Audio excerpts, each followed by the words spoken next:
नमस्कार, मी पंजाब पाहू शकता हे कसा पाऊस पडलेला आहे आमच्या इकडं. म्हणजे जवळपास 10 दिवस झालं सारखा पाऊस चालू. हे वडे नाले आमचे बांध फुटले. 10 दिवसापासून आमच्या शेतामध्ये वापसा नाही. राज्यातल्या सर्व शेतकऱ्यांना सांगू इच्छितो की आज 21 मे, आज पण 21 मेला दुपारी 3च्या नंतर राज्यात पुन्हा जोरदार पाऊस पडणार आहे म्हणून हा अंदाज. म्हणजे हा पाऊस 25 तारखेपर्यंत खूप पडणार आहे. त्याच्यानंतर 26, 27, 28, 29, 30ला थोडा कमी प्रमाणात होईल. पण त्याच्यानंतर मध्ये सांगायचं झालं 30 मे पर्यंत असा थोडा भाग बदलत पाऊस पडणार आहे.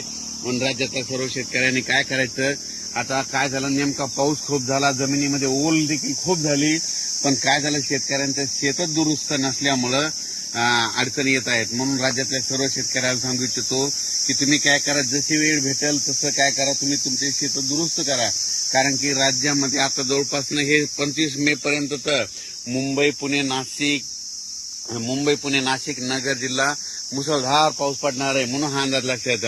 आज देखील मुंबईला मुसळधार पाऊस असणार आहे. मुंबईकरांनी सतर्क राहण्याची गरज आहे म्हणून हा अंदाज लक्षात येतो. आणि राज्यात मात्र दररोज 2-2 दिवस प्रत्येक ठिकाणी मुक्काम करत हा पाऊस संपूर्ण राज्यावर पडणार आहे. विदर्भात पडणार आहे, पूर्व विदर्भात पडणार आहे, मराठवाड्यात पडणार आहे, पश्चिम महाराष्ट्र, उत्तर महाराष्ट्र, दक्षिण महाराष्ट्र, कोल्हापूर इकडे सगळीकडेच पडणार आहे म्हणून हा अंदाज लक्षात येतं. म्हणजे सांगायचं झालं तर 25 मे पर्यंत खूप जोराचा पाऊस असणार आहे. ओढे नाले वाहणारा पाऊस असणार आहे. त्याच्यामध्ये वाऱ्याचं प्रमाण जास्त असणार आहे. म्हणून आणखीन एक खास करून, कारण की या पावसामध्ये सर्व माझ्या शेतकऱ्याला एक विनंती आहे की तुम्ही काय करा, तुमची ह्या 25 मे पर्यंत तुमची जनावरे असे झाडाखाली बांधू नका. कारण की काय झालं, आज आमच्या तालुक्यात देखील खूप ठिकाणी विजा पडल्या, जनावरे खाली असल्यामुळं त्या जनावरे दगावली. आणि विजा पडत असताना, कडकडत असताना झाडाखाली तुम्ही देखील थांबू नका. आपले पाळीव प्राणी देखील बांधू नका, माझी सगळ्याला विनंती आहे. कारण की म्हणजे काय झालं, महाराष्ट्रभर बघितलं तर विजेमुळे खूप शेतकऱ्यांचं पशुधनाचं खूप नुकसान झालं.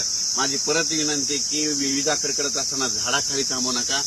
डायरेक्ट घर जवळ करा, पण कुठं म्हणजे झाडाखाली निवारा घेऊ नका, ही माझी विनंती आहे. आणि राज्यातल्या सर्व शेतकऱ्याला सांगू इच्छितो की म्हणजे तुम्ही काय करा, 30 मे पर्यंत तुम्ही तुमचे कामं आटपून घ्या. त्याच्यानंतर काय होणार आहे, परत वातावरण तयार होणार आहे आणि यावर्षी लवकर पेरणी होण्याचा चान्स आहे. म्हणजे सांगायचं झालं तर जूनच्या दुसऱ्या आठवड्यात चांगली पेरणी लागल. आणि कारण की तोपर्यंत 30 मे पर्यंत पाऊस असल्यामुळे हे शेत दुरुस्त होणार नाही. आणि तुम्हाला मग दुरुस्त करण्यासाठी 1, 2, 3 जूनला ऊन वाढणार आहे. 1, 2